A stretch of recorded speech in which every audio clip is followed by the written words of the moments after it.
Hey everybody, welcome to Tracer Burnout. I'm Roger. And I'm Dan. And we have our second episode of the day, closing out our doubleheader. Yep, it has been a long day already, and it's only going to get a little bit longer, but that's okay. We're going to power through. Why? Because we have Aerial Resupply Coffee. That's right. Stay caffeinated, my friends. It's good a partnership we have with our good friends over there. Mm-hmm. If you head over to aerialresupplycoffee.com, you can use Tracer Burnout as a promo code, get 10% off, or you can go to our website, and at the top of the page, there is the affiliate link. Click on that, and it will automatically apply. So, perfect. Yep. We appreciate their partnership, and we appreciate keeping, caffeine coursing through our veins. Yes. Also, merchandise. You can go to the website and check out the merchandise like Roger is wearing right here. It's a Tracer Burnout shirt. There's regular shirts and sweatshirts and workout gear. And do we still have the trucker hats on there? Oh, yeah. Okay. Several colors. Yes. So it's very customizable. Yep. It's a great way to support the show. Yep. We are a completely self-funded enterprise here. So anything that y'all can do to help, buying the merch is one way to do it. Some of that makes its way back to us. Yep. Also, if you go to our website, traceburnout.com, if you scroll all the way down to the bottom, there is a donate PayPal button. You can click on that, and that all comes to us. It's just donations. Help us keep the lights on, keep upgrading equipment. There are some costs to running this. Yes. Yeah. Any donations would be helpful in mitigating some of those fees. So we appreciate it. Okay. Now, mailbag time. All right. So recently we were talking with a group of people about what we do here, a bunch of strangers, and one of the questions that we got a couple of times was, what is the hardest part about doing this after being in the military? And I thought a fun twist on that would be, what do you think is the hardest part for me in making this podcast? And then I will say what I think is the hardest part for you. So I have a couple of thoughts on this. The hardest part for you, I don't think it's even a question. The amount of time and just the tedium of editing this show, I think, is much more than both of us thought when we set off on this harebrained idea last year. So not to bleed all over the audience, but we have 3 cameras, video cameras that is, and then a recorder. Each of them is an autonomous machine that requires taking all of these files off of SD cards onto a computer and then running them through an editor and making them into one product is a tremendous amount of work. And anybody that's in this business, when they find out how we do this, are usually like their mouths hang open when they realize. Yes. Now, if I can add an editorial on top of that, I thank you all the time for your efforts in doing that, because you, one way or the other, have the know-how to do that, which I don't. And I understand how much time it takes. All that being said, here comes a backhanded compliment. No, it's not a backhanded compliment. It's I think it has been good for you. Because there was something wrong with me before? Let's just say I'm looking for the fault here. Let's just say I think that giving you this level of purpose has been good for you. And that is not a backhanded compliment. I was adrift, and this gave me an anchor. Something like that. Or like a millstone around you. Like the gospel of St. Matthew, yes. Too much? Roger, you have been the millstone around my neck for almost 40 years. I have been Dan's millstone. In a couple cases, almost literally, but that's another story. Okay. All right. So I think that's fair. Okay. Another acceptable answer would have been refraining from throwing the computer out the window. I'm impressed that you have not, as far as I know, gone completely ape and destroyed any technology with a blunt object. you haven't gone all 2001 Space Odyssey on. It has been close. It has been close. Okay, so then to go back to it, I think probably the most difficult part for you since we started is the balance. Because when we started, you were in another state, you were in a transitory period of your life for a lot of different reasons, but then balancing work, family, travel, tracer burnout, balancing all those things, and not much of that has changed since you've returned to Fayetteville. I think that finding that balance, while at the same time jumping headfirst into the abyss known as social media, I think that finding that balance has probably been the most challenging. Fair. I have to put my hazmat suit on, yes, and wade into social media. And for those of you who may not know, Roger and I both have very strong feelings about social media, and he was willing to make that sacrifice for Team Tracer Burnout and go ahead and jump into that. And for that, I am forever grateful, and no takesies backsies. Fair enough. For anybody that doesn't know, I had no personal social media. Yeah. So yeah. Same with you. I did eventually create a LinkedIn for professional purposes, so that's kind of an asterisk, but yes. Yeah. So okay. I believe it was Kathy, or was it Catherine? Oh, sorry if I got your name wrong. But she asked us the question, and so we kind of twisted the question around a little bit just to make it a little more fun, but yeah. Perfect. Okay. So thank you for all the mailbag questions. Please continue to submit them. Yep. You can send them to Roger and only Roger on social media, obviously. But without further ado... Yeah, you can contact us through the website as well. Yes, and you're going to contact Roger. Yeah. Got it. No, I might see those. But without further ado, Army veteran, Mr. Ladell Williams. Stay tuned. Enjoy.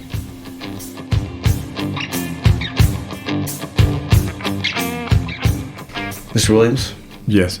Thank you for being here. We appreciate you taking your time out of your day and joining us here to get your story.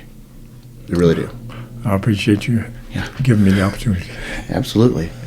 For the audience, so that they know, we ran into you a couple of months ago when you were down at the Veterans Park here in Fayetteville, and you and I got to talking while Roger and his kids were going through the display and everything. Yep.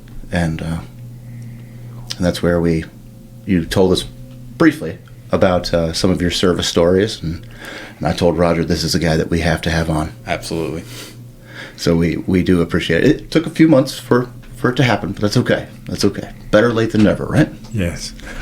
Okay, so we usually start with a little bit of family backstory. Does your family have a history of service? My dad served in the Navy in World War II, and a couple of my uncles, his brothers, were in the Army. Okay. But that's about the extent of my side down that far. My oldest daughter retired from the Air Force after 23 years, and she's the only one in the family that was in the military. The boys don't want nothing to do with it. Do you know what your World War II relations, what they did specifically, like as far as their job? I know one uncle was wounded in South Africa, and I figured he was infantry. And my dad, he never talked about what he did in the Navy, but I'm assuming probably a cook or something, according to what was going on back in that day. Yeah. That was common for that generation. Yeah, that was pretty common for that generation to just not talk about their experiences terribly much. They just did what they had to do and came home, right? Yeah. So what led you to join the military? A 17-year-old kid had started playing hooky from school. I was in the 8th grade, the 12th grade. Had about a half a year to go, and I wasn't going to school, and I figured eventually I'm going to get in trouble. So I talked to my mom, and I told her I had been playing hooky, that I wanted to join the Army at 17, and she says, well, since you're not going to school, I'll sign for you. And I had no intentions of staying in the Army. So that's common, we've learned. Yeah, I did my basic training and my AIT at Fort Leonard Wood as an engineer. Okay. And I came to Fort Bragg to go to jump school. Gotcha. And that was an interesting story how I ended up with that. Well, for reference, when was it? What year was it that you went to basic training? 1959. Okay. What?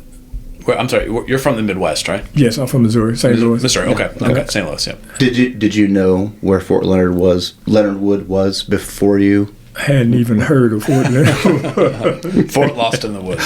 Most people still haven't. Okay. So I went down to the recruiting station and took all my battery tests and all that kind of stuff. And then the day I went down, I did my physical. And then got around to the doctor weighing me, and it was lunchtime.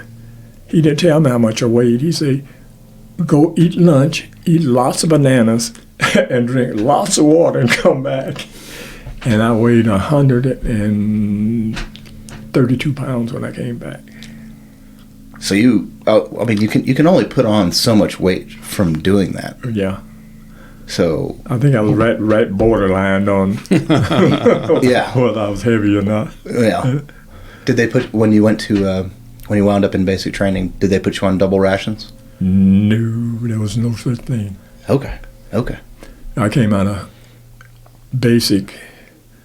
I think I gained about 5 pounds in basic, and I stayed that way all through AIT and through jump school as well, as a matter of fact.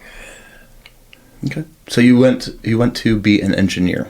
Yes. Combat engineer, right? Yeah. Okay. Is that what you wanted to do, or was that? I mean, when you enlisted, did you just go with needs of the Army, or did you say I want to be an engineer? My cousin, when he came in, is my favorite cousin. He was an engineer, combat engineer, so I was following his footsteps. Okay. So I ended up at Fort Bragg to go to jump school, and the recruiter came over to the company, the training company, that one day and asked if anybody was interested in going into jump school, and explained to us an extra $55. And at that day, that was almost as much as my base pay. I think my base pay was like $68 a month then. Wow. So he says, you can quit anytime you want to. And that sounded good to me because I had bet with a couple of the guys because they had brothers in airborne, but I had really no intention of going then. So he came back and we had a big formation, and he says, everybody that changed their mind, step forward. I worked my way up to the front of the crowd and looked around, and when nobody was in the center. So I said, well, I'll quit later. Got down to Fort Bragg jump school, went down to jump school, started training, and the end of the first week, they had washed a couple of people out, and you was watching how bad they were treating them, They said, anybody else want to quit? I said, they treat me bad enough already, I don't think I want to quit. May as well stay. Yeah. I'll hang around. So when finished jump school, the day that we graduated on the DZ, and the man stuck my wings on my chest. Said, I worked too hard for this to quit. I'm here. And that's how I ended up airborne. Was that at Camp McCall? No, it was here at Bragg. So it was on Bragg. Yeah, okay. on Bragg Okay. itself, down by Long Street. Okay, gotcha. I know the Advanced Airborne School is still out that way now, where all the Jump Master School is and all that. I'm not sure. Yeah, it's changed so much out there. Yeah. Okay. And I was in that. They put me in 307th Engineer Battalion. That's where I went to jump school. Back in that day, all of the people were assigned to the units, and the units had an NCO that marched everybody from that unit down and back. And then they came up with the Cuban crisis happened, and I ended up down behind the barbed wire down in Florida, wherever that was. I don't know. That was just somewhere in Florida. Yeah, South Florida. Yeah. Until that ended, Do you remember how long that was? Down there, we were down there about 3 or 4 weeks, I guess. Okay, so I mean, not been a while. Not too terribly long, but I mean, the world was on edge for a while because of what was going on. So that would still be a pretty long few weeks. Yeah. And we got back, and then they were going to send one of the battle groups to Okinawa. Mm-hmm. And I got selected to go to Okinawa with 2nd Airborne Battle Group 503rd, which later on became 173rd Airborne. 173rd, yep. And I was on Oki. Did my 2 years, and then we had the Kennedy extension. Mm-hmm. And that ended up putting another 6 months onto that.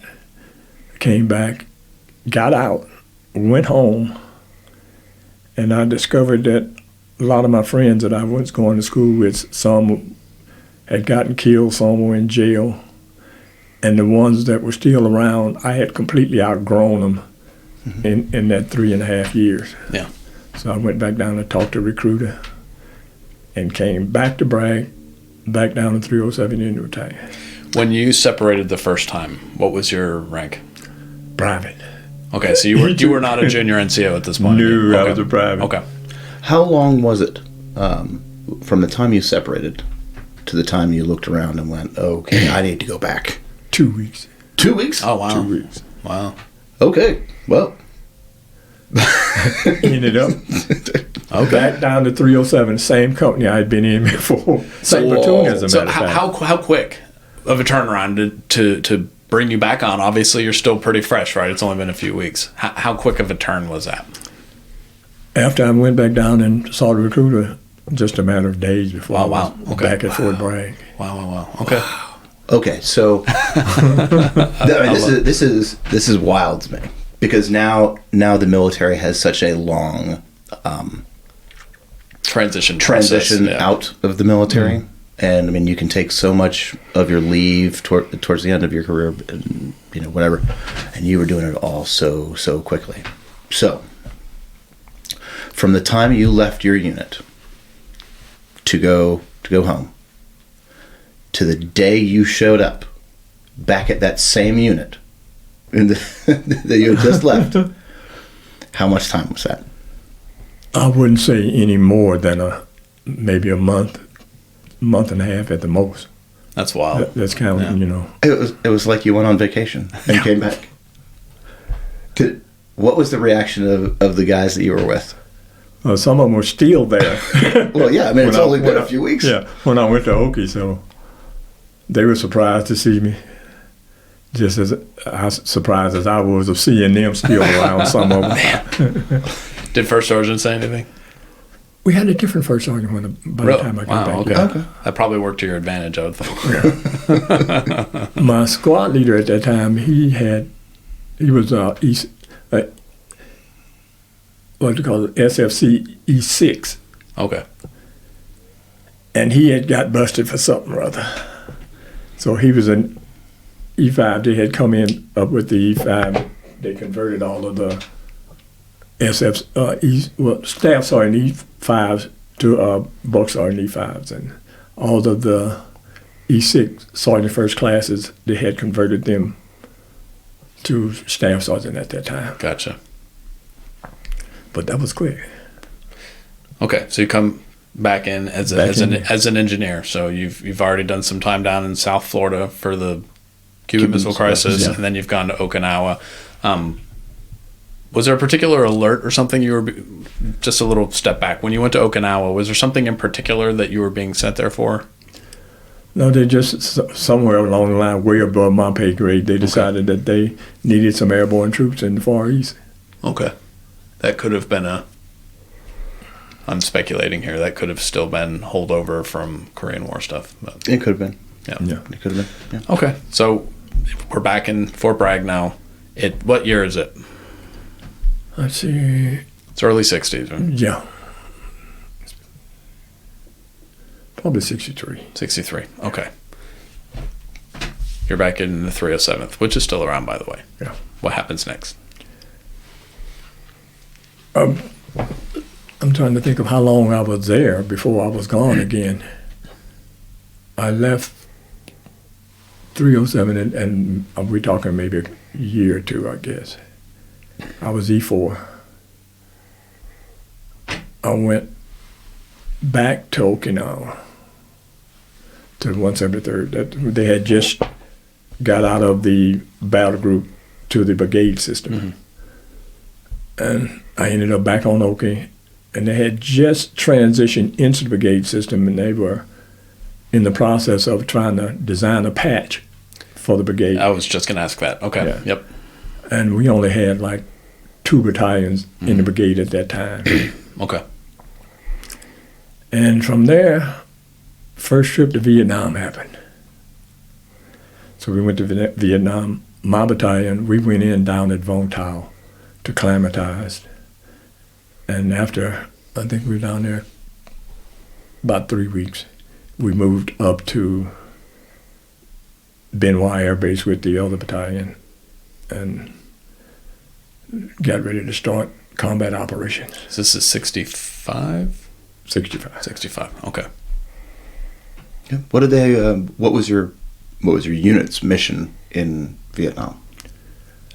The engineer company, we furnished demo teams for the infantry companies.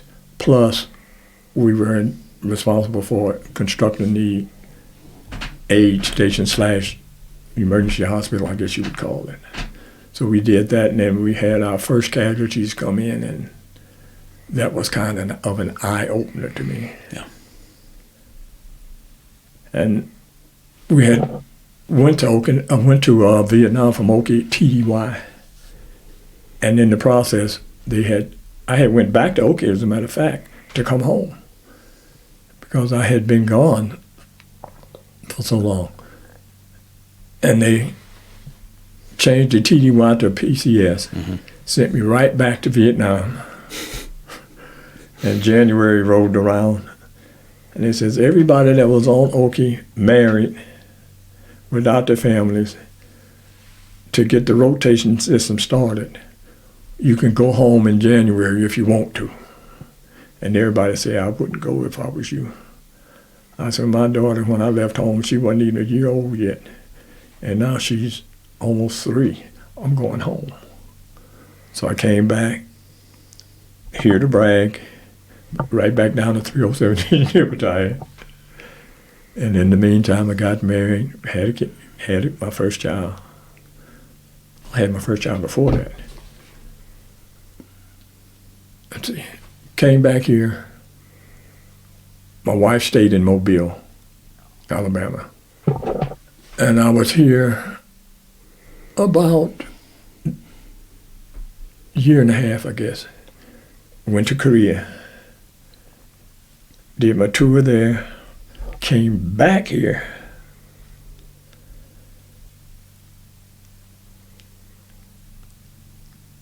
And I was here for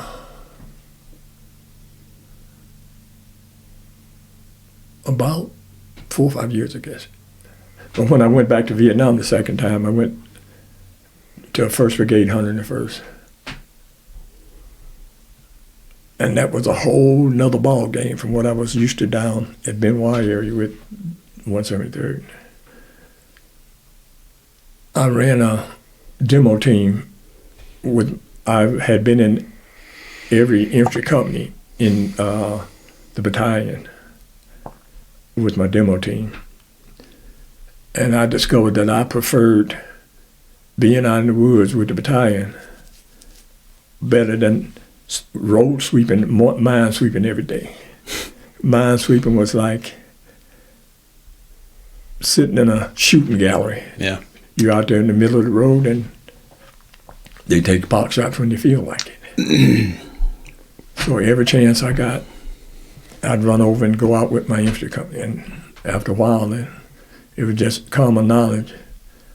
Starting a new operation, go get your demo team together and head on over to your company. I spent most of my time with Bravo Company. It was 327, I think it was. 326 infantry company. That was, I think, 1st Battalion. Some interesting things I saw out there, some of the stuff. I wish I hadn't seen it, could unsee.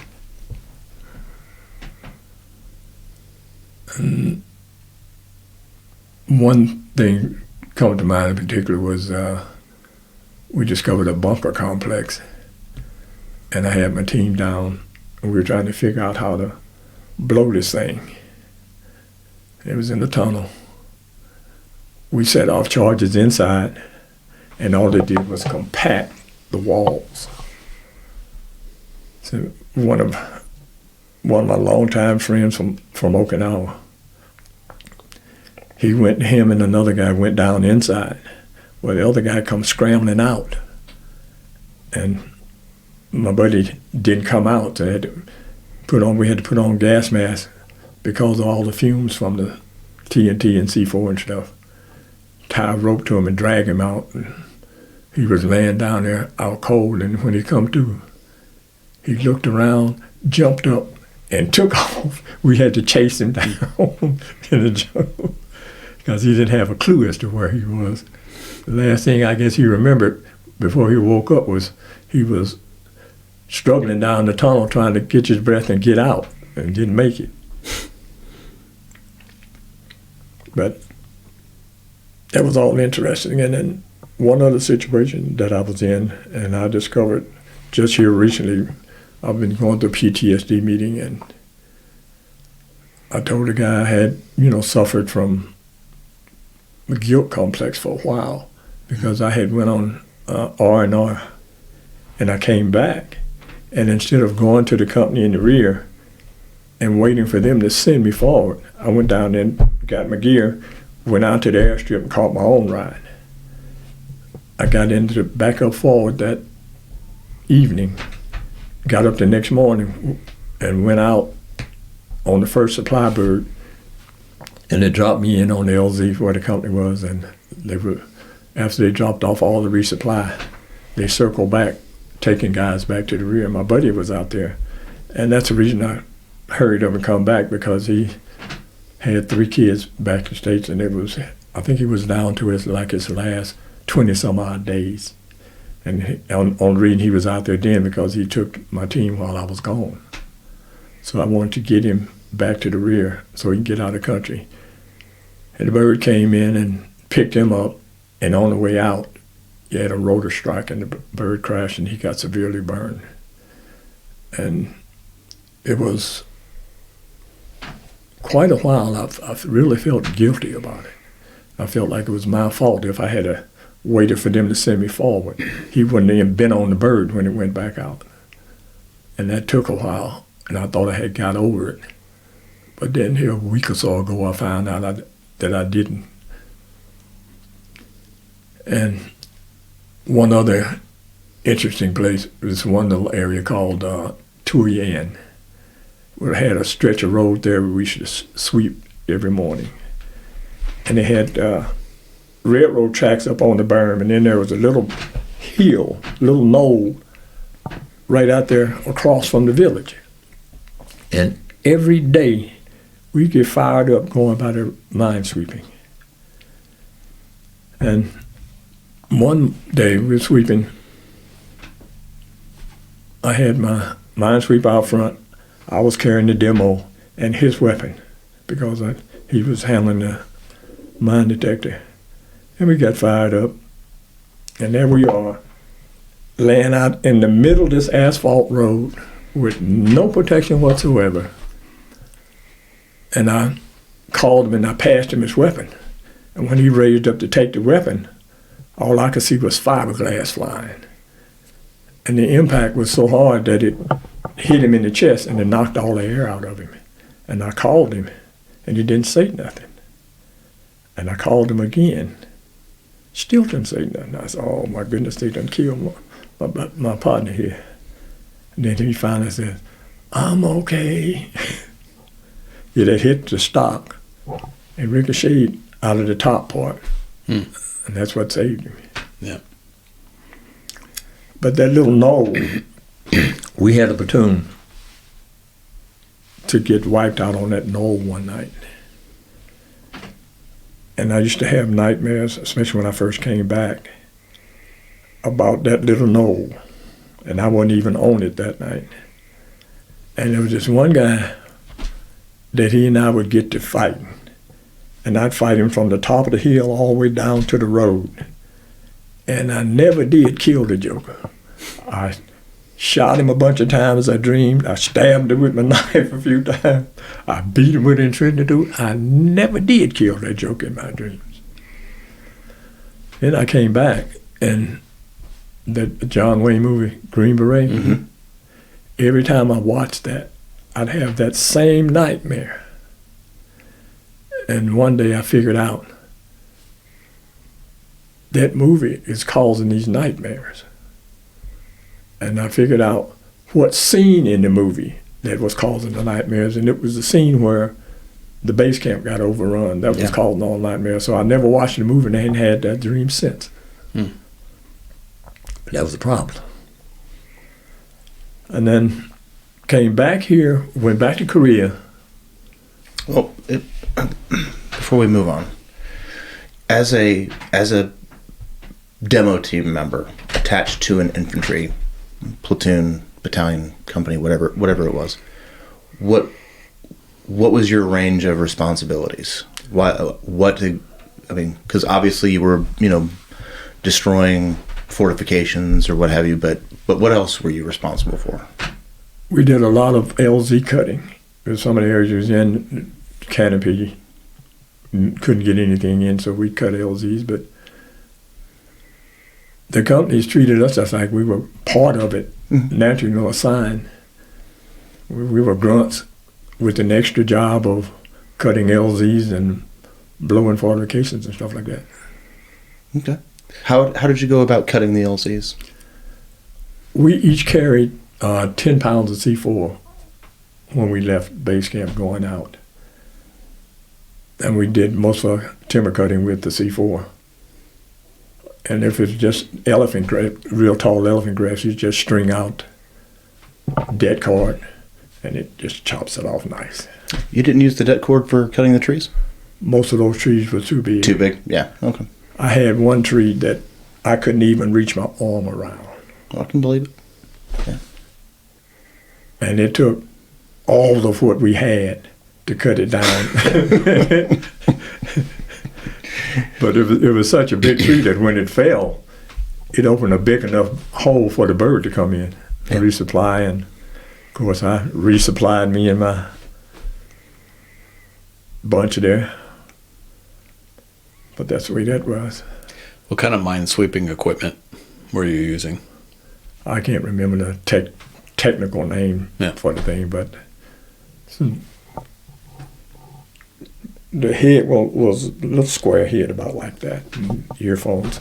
But normally we didn't even put the earphones on. We just put it around the neck and turned it up as high as you can get it. I get it. Because you can hear what's going on around you a lot better that way too. Yeah. So what happens? You find a mine and you blow it with C4? Is that? Yeah. Okay. Yeah. That C4 you could carry a smaller amount, and a little bit took care of a lot more things, especially when it comes to blowing up stuff. Yeah. Got a surprise on there one morning too. We were out sweeping. We found there's this one place at this one village. We'd always find a mine out in the middle of the road. We'd go and slap a charge on it, roll the wire back about 50 meters, crank it off, and you'd get a hole maybe as big as this table. Oof. One morning we went out there and wired it up and went out a little distance back, set it off, and half the road disappeared. And it almost took half us with it because we went back far enough. Somebody had found the bomb and stuck out there that night. But it was always that same spot in the road.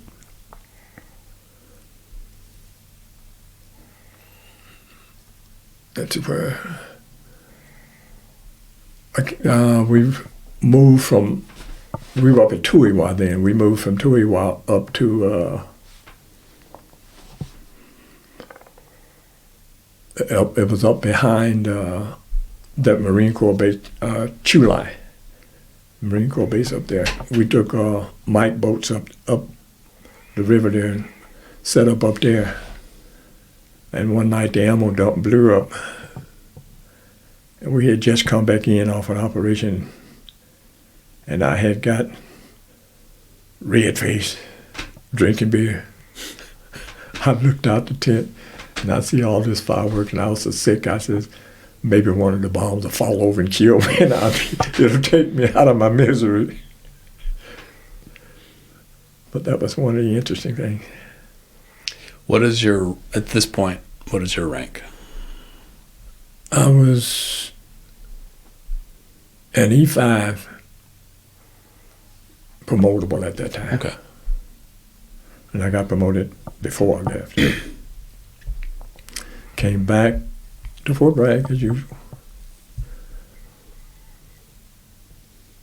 No, that's when I went to Campbell. I went to Fort Campbell. The division was gone. The rest of the division was gone already by then. Ended up at Fort Campbell. Hated it. They had activated 50. We called it 50 worst engineers. 51st engineer retired, and that was when money was short. The 50 worst. Money was short, and you had most of your vehicles in administrative storage. You couldn't use them. And we had guys coming back from the Army, and they'd stay in the unit a month at the most, and they'd volunteer to go back. Wow. So I had been trying to get into NCO Academy all of this time. Every time I get the orders, I'd end up going someplace. So I went to NCO Academy when I was at Campbell in the 50 Worst. Came back. We had our AT&T back in those days, on an annual training test. And I say, if I have to go back to Vietnam and I stay here for a little bit longer, these people get me killed. So I volunteered to go back to Vietnam.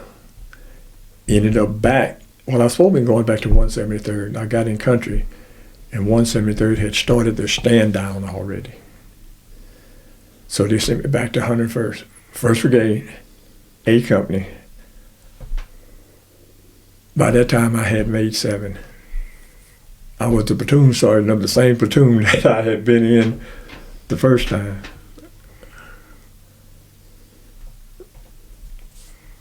We didn't have a whole lot of action going on then.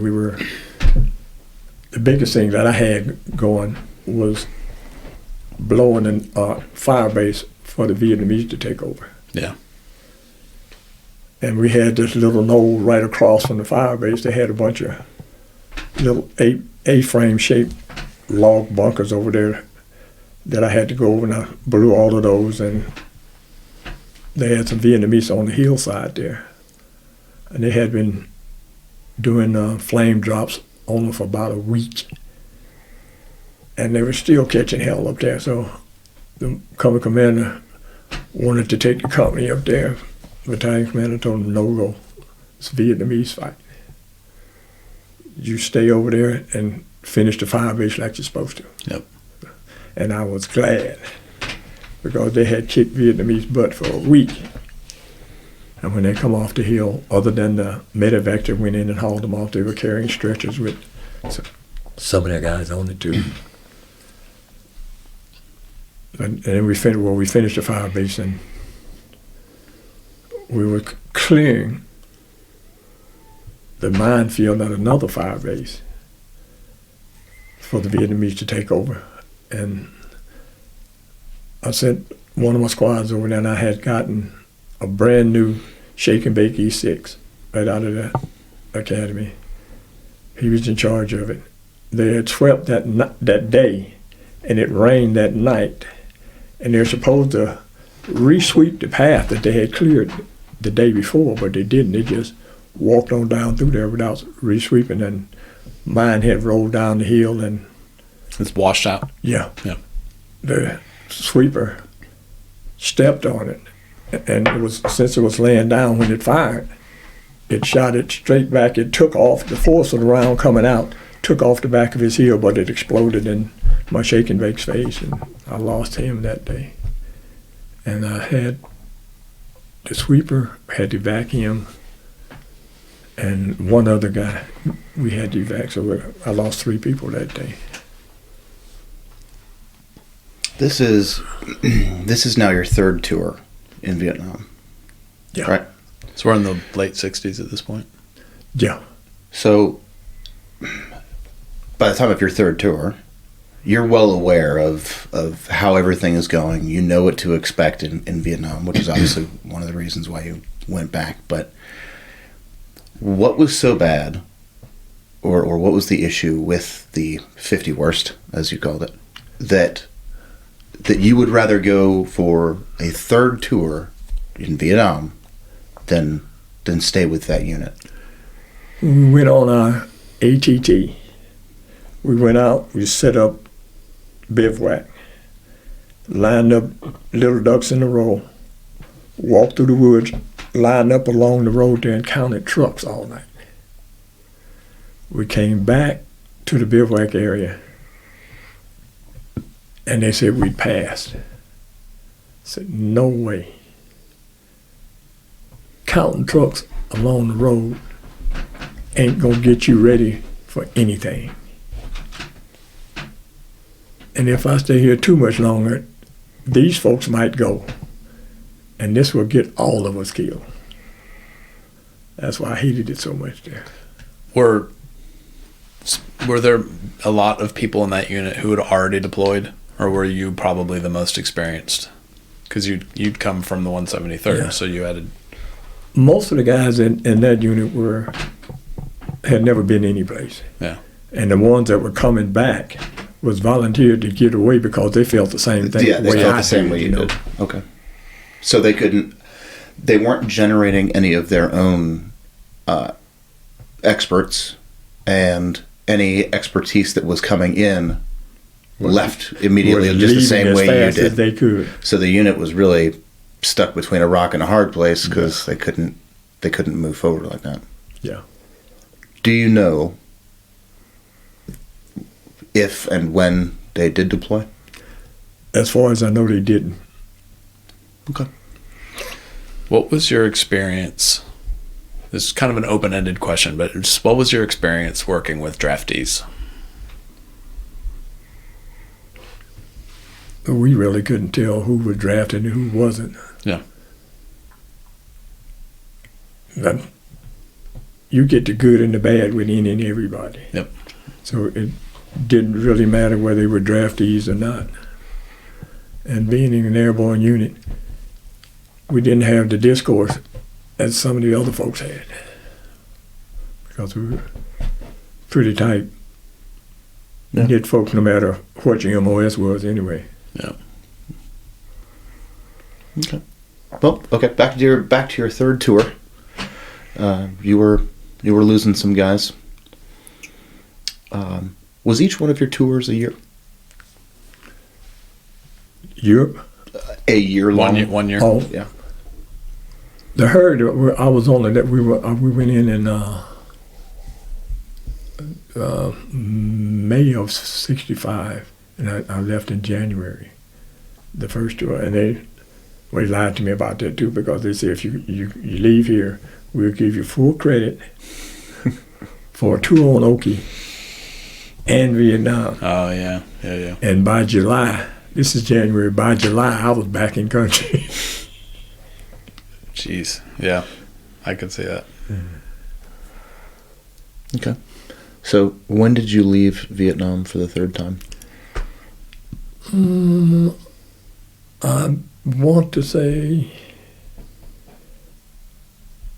70, it was 70, 71, 70, early 72 I came back. Okay. And I came back here. Back to Bragg? Yeah. And E7, unassigned. And I went over to 307 because I figured that's where I was going to end up at anyway. And I didn't see anybody that I knew. So I asked one of the NCOs, where's everybody that used to be here?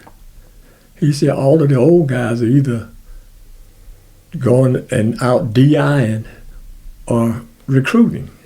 Yeah. And I could see the hand writing on the wall. And recruiting and DIing just wasn't part of my thing.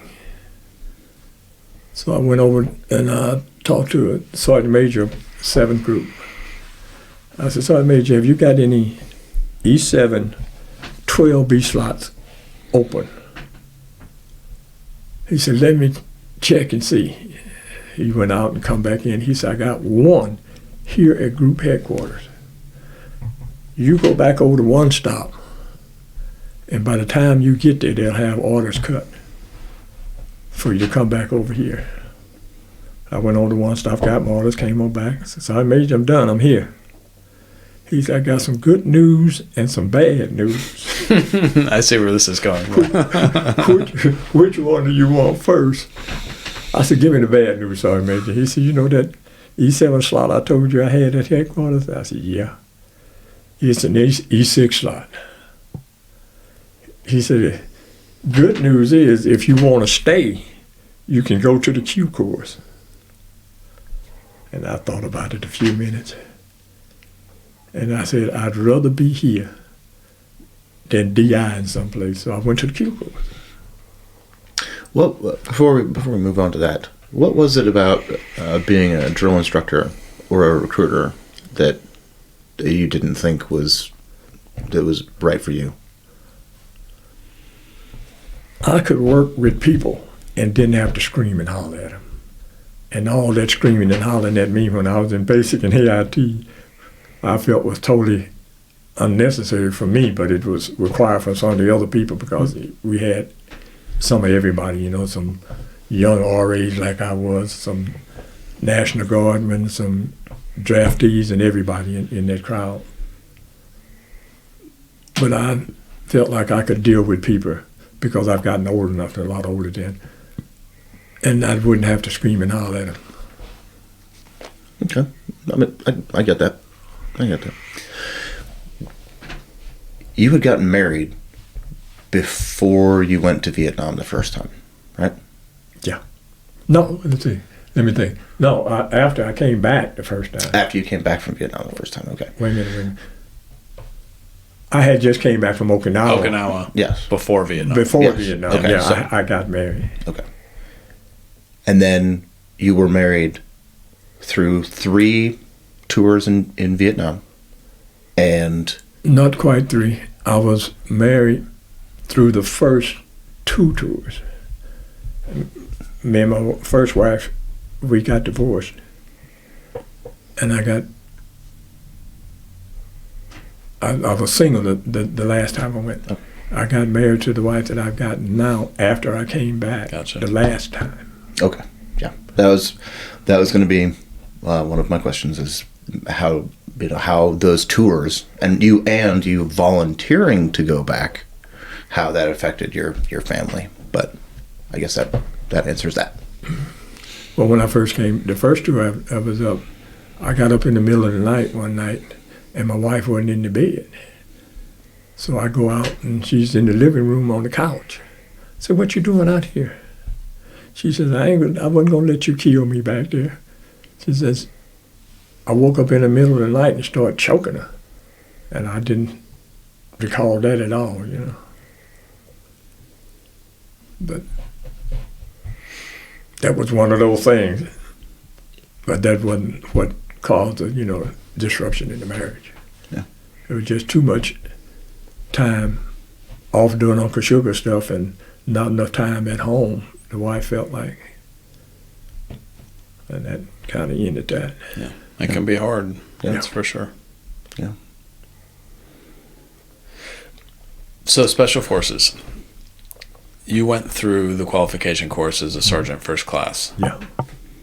I know how things are now. I don't know how they were back then, but now that is rare for an E7 to go through. It was rare then too. Okay. It was supposed to have been me and one other E7 going through. Okay. And the other guy didn't show up. I don't know what happened to him, but I was the only E7 out there. We had a couple of E5s. Yeah. Young guys. Yeah, I don't even think we had any E6s. Wow. Just Okay. some E5s and some E4s. How big was your class or your cohort? Roughly. Probably 35 or 40 people, I guess. Okay. It wasn't a great big class. And you were the most senior. Yeah. Yeah. Okay. Did the the cadre, the instructors, did they give you a hard time? Harder than everybody else? We had one guy, young E6. He really got my goat. We were doing the pit. And I lasted. It was just me and one little short E4 left in the pit. Little stocky guy. And he managed to get under me and throw me out. And this guy come and got all up in my face about costing him a case of beer.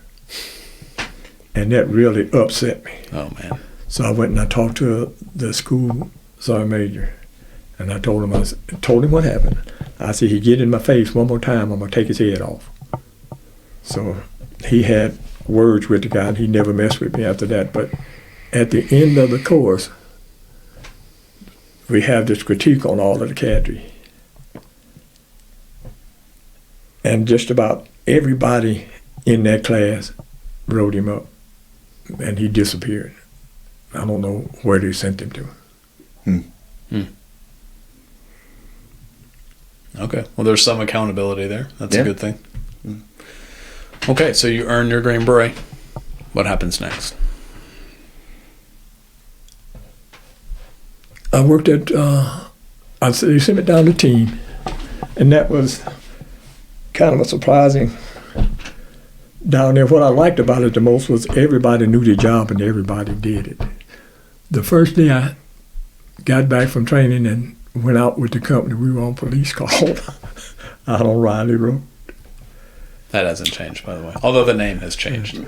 So I told the one guy, I said, if day before yesterday somebody had told me I would be in charge of police call, I might have believed them. But if they told me I was going to be the police call, I told them crazy as hell. Yeah. And the company sergeant major said, move over a little bit, I want to get the ditch. Yep. Well, I suppose at least he was right there next to you. Yep.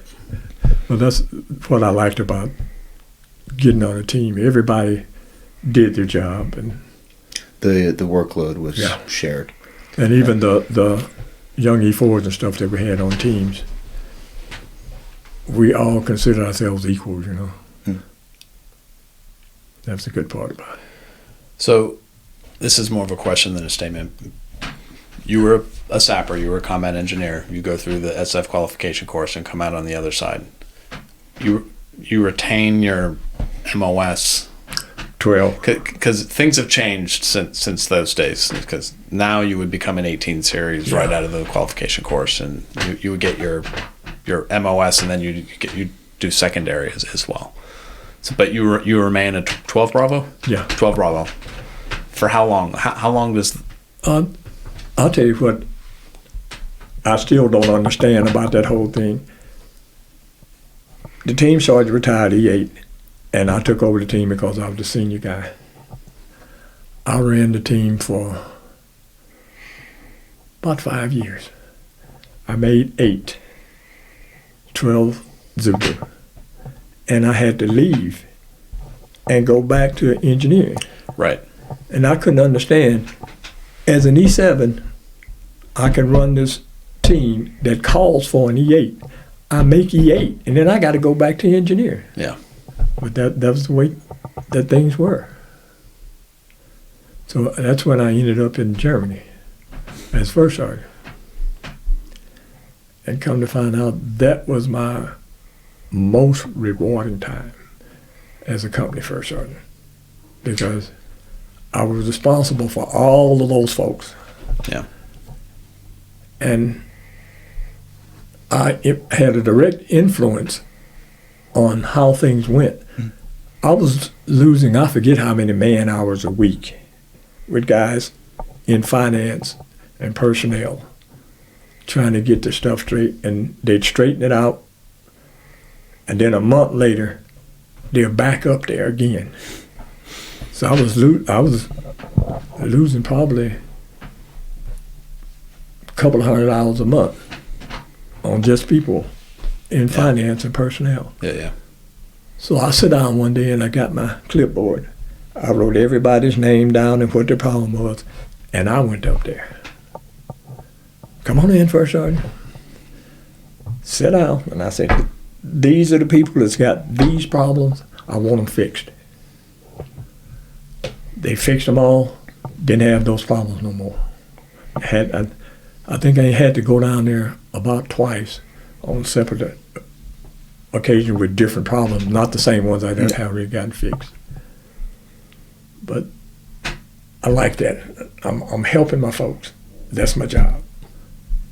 And I really enjoy doing my job. Yeah. That diamond carries a lot of weight with it. Where were you stationed in Germany? I started out, I was first on of HHC down in Hanau, 130th Engineer Brigade, I think it was. Okay. And then I got transferred up to Vielflicken. And that was like dying and going to heaven. Why is that? But the Group XO wanted to be the company commander, and the company commander was scared to death of him. The Group Sergeant Major wanted to be the first sergeant, and that wasn't cutting it with me. So I didn't have to worry about that anymore after I got up there. This is your company. Me and the company commander sat down and we had a talk. Told him, you handle them lieutenants, and I'll handle everybody else in the company. And he, as a matter of fact, he made chief engineer. General Bostic. Good man. Well, when you knew him, he was just Captain Bostic. Yeah, Captain Bostic. His wife made birthday cakes for everybody in the unit when their birthday came around. So she was a fantastic lady, too. So how long were you in Germany? 2 years. 2 years? Yeah, Okay. short tour. What was your favorite thing about Germany that had nothing to do with the military?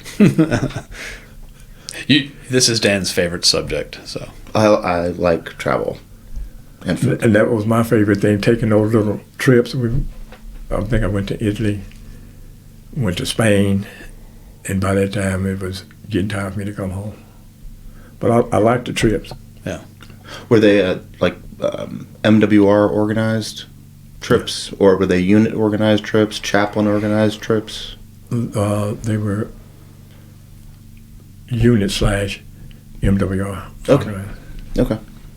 Morale, warfare. Yeah. Morale, welfare, not recreation. warfare. Jeez, that was a Freudian slip. Morale, welfare, recreation. Yeah. There we go. Warfare. Yeah. Got away from me there. Okay. So 2 years in Germany, the majority of which was pleasant, aside from a little bit at the beginning. So micromanaging. Yeah. Okay. So did you get to go back to group? Yes, came back to group.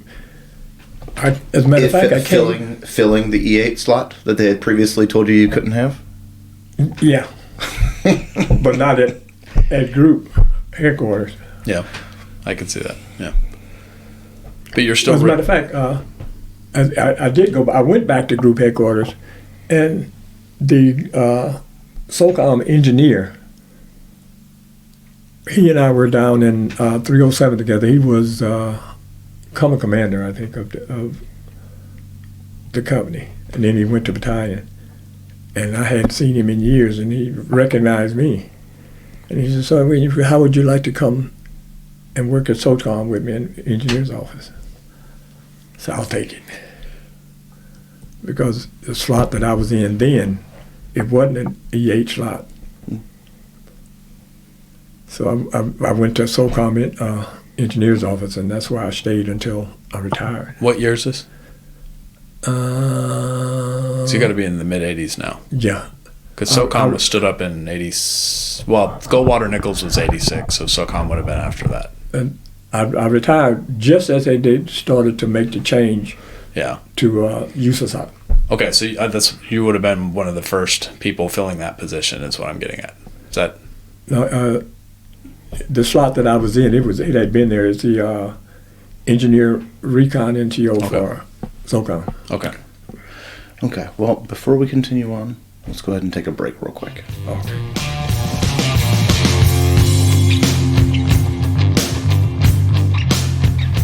So, back at group, and how long are you there, and what are you doing? Because you're winding down. It's Total time in group was about 10 years.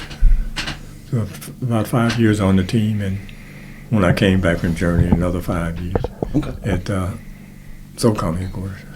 So, what were you doing at the headquarters? You were the recon NCO, but what does that entail?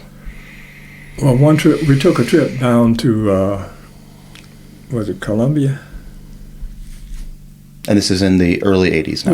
Well, mid '80s or mid '80s, mid to late '80s. One of the FARC, with the junta bases down there. Yep. Recon, they had a little airstrip out there, and they had a base camp out there. Reconning that and taking measurements and all that kind of stuff. Was the reading, orders and was the kidnapping already going on fairly heavily? The way that they were kidnapping foreigners and holding them for ransom. Don't know. Okay. I mean, probably that the FARC is that was their in MO. its heyday in the mid to late '80s. Yeah. Okay. All right. What did you think of Colombia? Not necessarily militarily, but just in general. Well, I had been to Panama before, and in Panama, I thought I had seen poor, even in Vietnam, until I went to Panama. And then I went there, and you talk about poor, kids sleeping on the blacktop at night to stay warm. A house consisted of 4 upright poles wrapped in plastic. So there were some poor people down there, and people here ain't got a clue as to what it means to really be poor. So true. Yeah. No. Wow. It's things like that make you appreciate what you have, right? Yeah. And you're not our first guest who's said the exact same thing. Yeah. Yeah, that's very true. So, at what point did you know that it was time to retire? I had retirement orders already. I had, as an E8, 26, 28 years max. And I had got an extension. Had orders in hand. I had 90 days to go. I missed the Sergeant Major's list. And that was when they were doing the big purge. Mm. So they said, well, you got to go back over to one stop and pick up another set of orders, cancel those, and you're leaving like 2 weeks from now. Oh, wow. Just that quick. Wow. And I had orders in hand for a while. Yeah. Even with the military does this, goes through ebbs and flows of needing more people and needing fewer people. But working at SOCOM headquarters, you would think you would have a higher chance of being able to stay if you wanted to. Could you have? No. They had already extended me to 30 to start with. And the slot, it could either be a Zulu, a 18 Zulu, or a 12 Zulu. Either or. I was occupying this slot. That it could have been a 12 sitting in there, and that would have been fine by the TO&E. Yep. And then the Sergeant Major, he retired, so basically I was doing Sergeant Major's job because they never got anybody else in. Right. No. And we had a 12 come in and take my job. How many other people that you worked with also got forced out during that purge? I'm not really sure. Well, I mean, was it pretty common that I think a lot of the E7s and stuff had gotten purged. Yeah. Okay. Along with probably some of the low enlisted. So basically, your most experienced people were being forced out. Of course, those are also the people that are making more money. Yep. So, okay. Well, what did you do afterwards? I worked retail. I started out at Zales, Diamonds. The jewelry store. Yeah. Yeah. I started out there as security, and then my wife was afraid that I would get hurt. So I went and talked to the store manager and told Get her. hurt as security at a jewelry store, but I mean, you'd survived 3 tours in Vietnam, so I mean, you know. So she says, I don't want you working there. I said, well, let me go talk to the store manager. And I went and talked to her, and I said, my wife's afraid I'm going to get hurt as security. I'll take a job on the floor, but I'm not going to take a cut and pay to get it. So she said, let me talk to the region. The region says, okay, move him to the floor. And pay remained the same, wasn't making nothing, no way. But then they closed. And J.C. Penney, the store manager over there, assistant store manager, his wife worked at J.C. Penney's. And the manager of Penney says, we will take all of the folks that want to come over here when you close. So me and a couple other people, we stayed until they locked the front doors, trying to help get all packed up and get everything out of there. And went over to Penny's, and I started out as a salesperson in men's accessories, selling neckties and underwear and stuff like that. And I got promoted to, what do they call it, MSM. And then I got promoted to training and MSM. And they had a position open in the shoe department.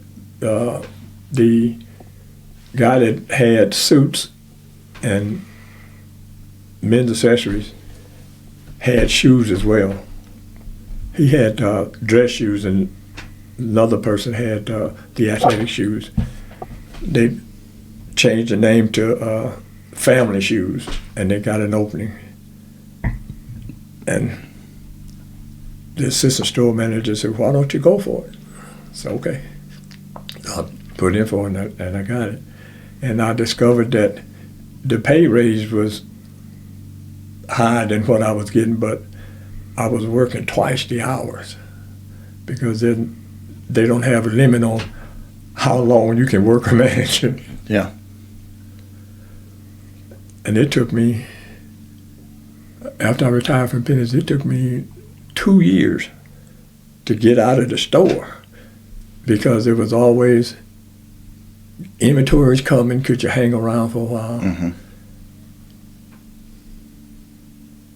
What do you call it? Redoing the store. Renovation. Renovations, yeah. Remodeling. Renovations that come around. Could you stay until the renovation's over? We need somebody to work nights so that workers don't run off with all of the property. Stayed around for that. When the renovation got done, got the inventory coming around. Can you help us out this one time? I said, okay. Next thing you know, inventory coming around. Can you help me? Nope. Not this time. I'm going to the house.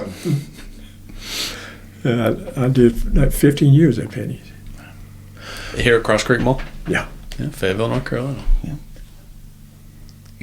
Your transit now the military transition is fairly well organized, and it can take sometimes up to 2 years. I was going to say more than a year. Yeah. If the soldier chooses to, they can take a long time to transition out. But you were out the door in 2 weeks.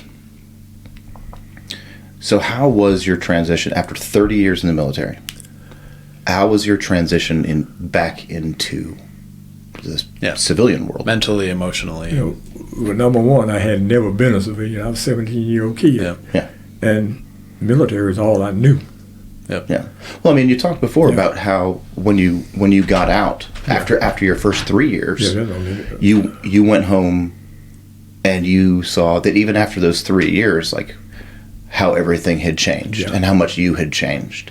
So after 30 years trying to do it, I mean, that had to be challenging. It was.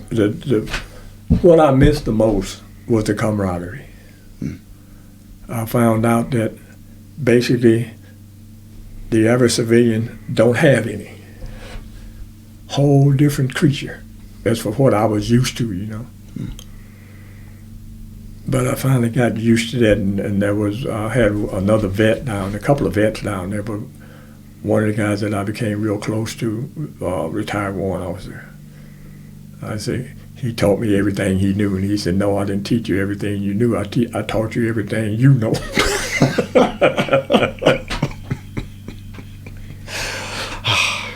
I think that's a backhanded compliment. Thank you. But it took a while, and had it not been for so many militaries living in the area, and yeah, a lady from the state nursing home came up one Christmas, so they needed some gift boxes, and I sent her up to a catalog, and I told the people up in catalog, give her what she needs, and she says, "Well, when you get some free time, come down to the nursing home and I'll give you a tour." So I went down one Saturday, I was off, and she gave me a tour, and I said, when I retire and got some free time on my hand, I'll come down here and I'll volunteer. And I was down there normally about 4 days a week, 5 or 6 hours a day. So I started out inside, doing the birds, taking care of the birds inside, and then that progressed to the birds outside. And that turned into doing the gardening and the flowers out back in the yard there for the patients, which I didn't mind at all. And then the maintenance guy asked my boss, "Could you ask them to give us a hand?" I said, "No. Didn't come here to do his job. He gets paid for it." I said, "Well, could you take care of the flowers out at the entrance?" "Nope. That's for the people to come and visit. The veterans don't go out there. I came here to help vets." And that's what I did. And then I got so physically I couldn't do that anymore. And I got started down at the park. And there were like about 10 of us from my American Legion post volunteering down there. And then after the big storm, nobody showed up. Just a few, like a handful that came back after the big storm. And then after COVID, I'm the only one that came back down there. I'm the only volunteer they got now. And I only go down on Saturdays for 2 hours. But I miss my veterans, my soldiers. For the most part, the people that we have talked to, and then even our own peers, whether they're out of the service or still in service, nobody really misses the job, right? No. It's the people. People. Yeah. It boils down to people. Yeah. And you're right, it's that camaraderie. Yeah. So before we wind down, you spent quite a significant amount of time in Vietnam, and you lost friends and subordinates there. Do you remember your reaction to the fall of Saigon? I'm trying to think of where I wasn't in country when it fell. Yeah, you would have, I think if the timeline is right, you would have finished your third tour there just a few years before that. So I'm trying to think, where was I? I can't remember whether I was there during the fall of Way or not. I don't think I was. I had already left. But I was surprised that it went the way it did. I didn't think it would fall that quick. Now, my wife's Vietnamese, and during the Tet Offensive, her family was still in Saigon. She's from Saigon. Her family was still in Saigon, but over in the area where they lived at, there was nothing over there, no shooting anything. My wife was completely oblivious to all of the war that was going on. And I think probably a lot of the Vietnamese, it's the same way, if it wasn't going on in my area, it's not my worry. Yeah. If I don't see it, it's not a problem. Yeah. Okay. Well, we'll go ahead and close out here. But if you had to do it, or if you could go back and do it all over again, would you? Yes. That tends to be the resounding answer. It is indeed. Sir, do you have any parting wisdom that you would like to share just about military service, about leadership, about citizenship, just anything you would like to share as we close down here?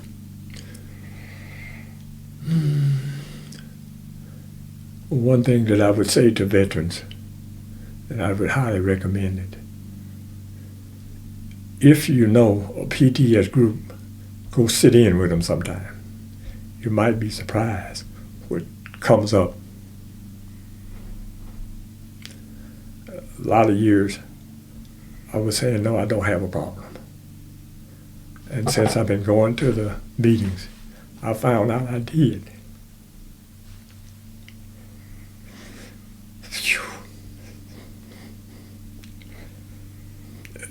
This is part of it.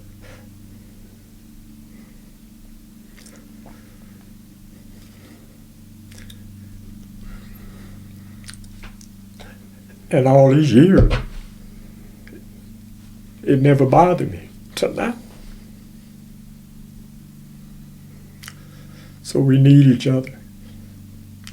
Find a group, get in and talk to somebody, and you'd be surprised how much help you can be and how much help they can be. That would be my word wise.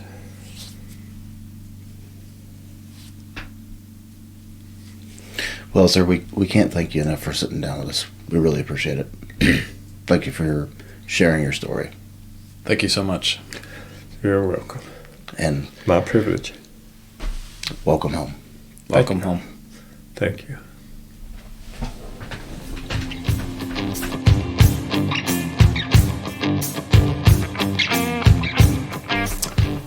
All right, Dan.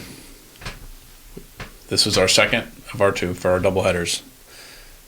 Both emotional today. Yeah. Good ones. Yeah. So, Mr. Williams, what do you think? He came into the military at an interesting point in American history, as far as the culture and everything goes, from the late 50s through the 60s and 70s, and then retiring in the 80s. And we didn't really talk about that at all. But I guess what you can take away from it was the 2 weeks that he was out of the Army before immediately turning around. Early 60s. Yeah. Going home and seeing how much he had changed and how much his friend group, his peer group, whatever you want to call them, his schoolmates, whatever, how much they hadn't really changed. He said he outgrew them. Yeah. Yeah. That kind of awareness for a 19, 20-year-old is pretty impressive. Yeah. Pretty impressive. He is an impressive guy. All around impressive, absolutely. He is an impressive guy. And we were on a time constraint with both of our guests that we recorded today. Yep. But I'm very glad that we got to sit down with Mr. Williams. And he only had one child go into the military after him. And I mean, that's good. I think that he can relate to, I think he said it was his oldest daughter. Air Force, yeah. Because there is something that veterans really only share with other veterans. But, man, what a fascinating piece of time to have a 30-year career. Yeah. Yeah, covered a lot of ground and territory there.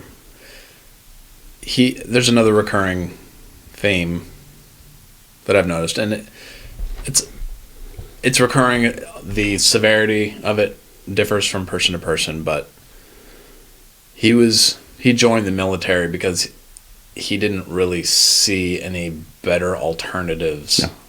Well, I mean, based off of his situation. Yeah, right? I mean, he said that he would have wound up in trouble, in jail, or dead. Yeah. So again, not everybody's going to be quite that drastic necessarily. Of course. However, and I'll speak for myself, though I think you may agree with me to some extent. I mean that a lot of us joined because we didn't necessarily, we may have been physically fit, mentally, intelligent, and all these things, but there just wasn't necessarily either the opportunity for us, or we weren't aware of the opportunities, because those can be two different things too. Because there could be opportunities that are just under our noses and we're missing. Yeah. Got it. I love to hear people coming from rough situations and joining the military, law enforcement, any kind of service-oriented profession, and just totally making something out of themselves, changing the direction of their life. Yeah, and not just their life, but then the lives of their children. Yeah, their future generations, just with one decision. And I mean, it's not without its risks. I mean, we say, oh, we joined the military, like you don't doing it for college money, right? Tee. I mean, that decision landed him in Vietnam 3 times. So we can't downplay the risk that's involved with this. Yeah.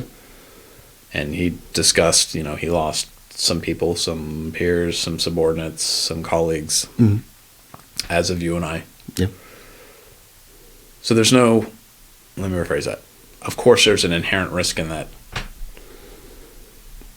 But the military has done so much for so many as well. Yeah. I guess that's my point. Yeah. How bad, and I don't know if you've ever been in a situation like this. I certainly haven't to the degree that he was, but how bad does a unit have to be that you're there for a few months and you're like, nope, send me back to combat, because these people are going to get me killed faster than actually being in combat? That has to be bad. And he said that, to his knowledge, that unit ended up not deploying. So somebody up the leadership chain made a decision. I'm speculating. I don't know this. Of course. Somebody somewhere up that leadership chain said that this unit is probably a liability, and right, wrong, or indifferent, didn't send them. Yeah. Now, maybe there's the alternative is somebody else gets sent, right? So yeah, it's true. It's true. But it looks like he might have made the right decision. Yeah, but I mean, it's like we talked about. That unit's inability to self-correct meant that they weren't deploying. They were not generating any veteran experience within that unit, leading, and then getting better leaders and everything like that.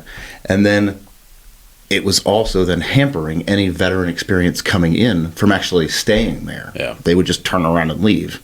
Yep. So what a horrible situation to be in. Yep. Horrible situation to be in. I have been in some units with some issues, but never like that. That's diplomatic. That's never like that. Yeah. Same. That's Same. wild. But we talk about it at the beginning of the episode with him. I love how he was put in our path. We were at the Airborne Special Operations Museum in the Veteran Park or whatever, but here in downtown Fayetteville. We were actually down there because we wanted to shoot some content for show-related stuff. Yeah. And this gentleman was just sitting there at the desk, and there's a couple other people who were kind of orbiting around him. I think it was one of his grandsons. Yeah.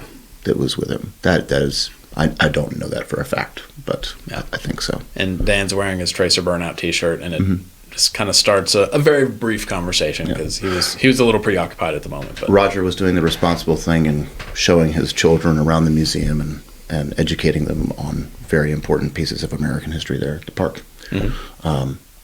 And I struck up a conversation with him, and within a few minutes, I knew that this was the guy that we had to talk to, and so I grabbed Roger, and we ended up talking to him for about a half an hour or so, and we had to court him. Yes. But I'm glad that we got him. I'm glad that we got him to sit down. Yeah. I wonder how much of because the generations have been so reluctant to talk about their experiences. I'm sure that his oldest daughter probably knows more than the rest of the kids. But how much do they know about his time in service? Not through a lack of wanting to know. Yeah. But maybe he's just not really willing to. I mean, you saw how emotional he got talking about some of his experiences, and I mean, parents tend not to want to, show ladle that on their children, weakness or fragility or whatever you want to call it in front of their children. Yeah. So I wonder how much they know. Well, that's one of the reasons why we make this show. That is correct. We have now got about 90 minutes worth of his testimony and his story here on this show. And so we hope all of you enjoy it. We hope his extended family enjoys it. Yeah.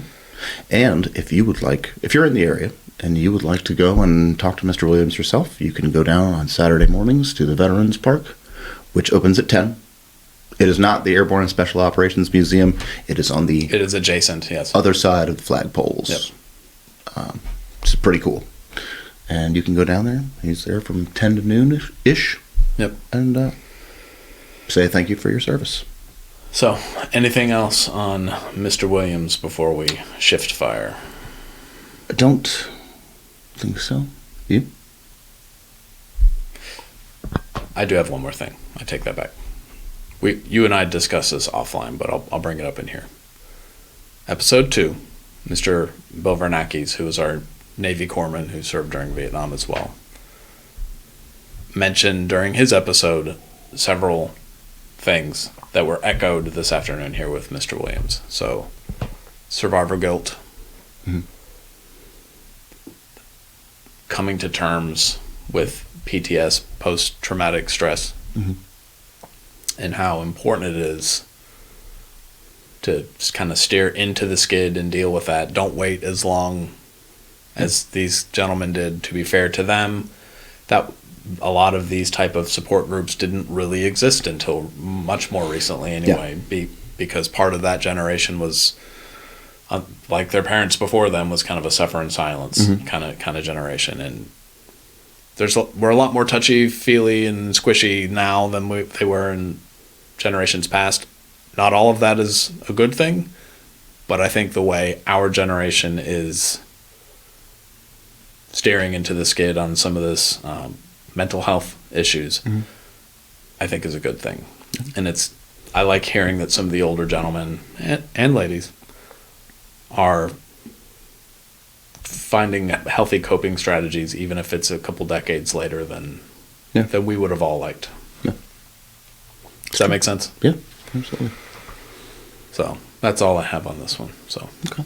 Well, you ready for free fire? Can I say no?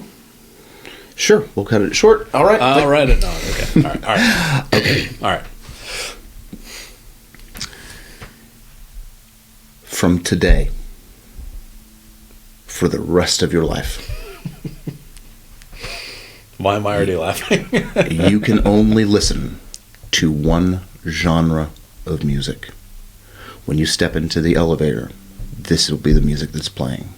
Even if you're riding in somebody else's car and they're listening to their music, all you will hear is the genre of music you pick now. So, and anywhere is what you're saying? Anywhere you hear music playing, it will be from this genre of music. Okay, no, this is an easy regardless of what everybody else hears. This is an easy one. Is it? Yeah. Okay. I would say Baroque and or classical music. They are technically two different things, but I'm going to smush them together. Okay. It's not even close. So, classical orchestral music. Yes. Okay. Or Baroque, because most of the music that people consider to be classical is actually Baroque. But okay. Yes. So, is there a particular reason why? Because it is superior in every way whatsoever to pop music. I could take my garbage can lids and smash them together over and over again in 5 to 7 minute stretches, and that would be superior to pop music. Of course, I agree with you, but of course, when I say pop music, I don't necessarily just mean, capital P pop that's on your greatest, hits radio station right now. If people even listen to radio anymore, I don't know. I'm counting that as any type of rock and roll, 4 or 5 piece band stuff, like all of that. I'm considering part of pop. Pop meaning popular music. So, like the Andrews Sisters, I don't know the Glenn Miller Band, Frank Sinatra and the Rat Pack. Standards, is that what you're referring to? I like Standards, but again, I was given one option. Well, I mean, would they fall into pop music? Do Standards? Would you consider that a 4-piece band, Dan? I mean, some of them, yes. No. In some variations, false. Of course. Well, I have my answer. Classical Baroque. All right. So that's whether I'm going to bed at night and I want to listen to something soothing. Anywhere there is music playing, that's what I'm saying. Even if it's just in your head, this is the only kind of music that you'll hear. If I'm at a CrossFit box doing burpees, I want to be listening to Beethoven's Fifth. Okay. Yeah. So, I mean, I could turn on AC/DC right now, but you would hear Beethoven. I would hear Requiem by Mozart, which is my out of Ariel resupply coffee music. That's what we call a callback in the biz. Such a sad Roger. So sad. Okay. There's nothing wrong with your choice. I like it. All right. I'm going to flip it around to you, of course. So while I'm over here listening to Chopin, who are you listening to? Sea shanties. Yep. One day when the Wellerman comes to bring us sugar and tea and rum. Okay. Just like that. Okay. Yep. Just there is a wide range of emotional levels. If you know the history of some of the sea shanties, it's even more intriguing. Mm-hmm. Covers a lot of ground, and I like it. Now, it would also help if I was trapped on like a desert. Well, no, if I was trapped on our deserted island, that might drive me mad. But more so. Yeah. I'm assuming you know the reason why most of these sea shanties, at least in the English-speaking world, have a heavy Celtic and or even Irish. If you're referring to the indentured or slave rowers, of course, of the British vessels, of course, yes. So for our non-history nerds, the Brits, before they would embark across the Atlantic or south and go down, into Africa and beyond, they would always swing by the Emerald Isle and just go grab a bunch of Irishmen, drunk or otherwise, off of whatever little town that they pulled into. Just grab a bunch of them and throw them on their ships and say, congratulations, you're in the King's Navy now for the foreseeable future. I believe it was called impressment, yeah, of course. And it was not an impressive thing to do. Yeah. So if you're ever wondering, wow, these sea shanties sound very Irish and very disgruntled, there's a reason. Yeah. So yeah, that's my answer, because it involves history, and of course that's something I love. But then you get a wide range of emotions the same way you would in classical music. Leave her, Johnny, leave her. Yes. Which is not a song that's about it's actually not about a woman, it's about a ship. Yeah. But it is not about Johnny Depp and Amber Heard. Although he could probably use that advice. He probably should have left her. Okay. All right. Something light and fluffy. Indeed. Okay. Well, that's going to wrap us up here today, our double header. Yep. So thanks for staying tuned as we kind of enter into the holiday season here. Yep. So we encourage you to check out our social media. We're on all of them: Facebook, Instagram, LinkedIn. We are not on TikTok. That's by design. Yep. YouTube, Rumble, please give us a like, a follow, a share, subscribe. If you on the podcast networks, we're on most of them. Yep. Please give us 5 stars, give us a rating or a review. We need these things. It helps drive the algorithm, y'all. So, yes, do whatever you can to help. And remember, your service matters.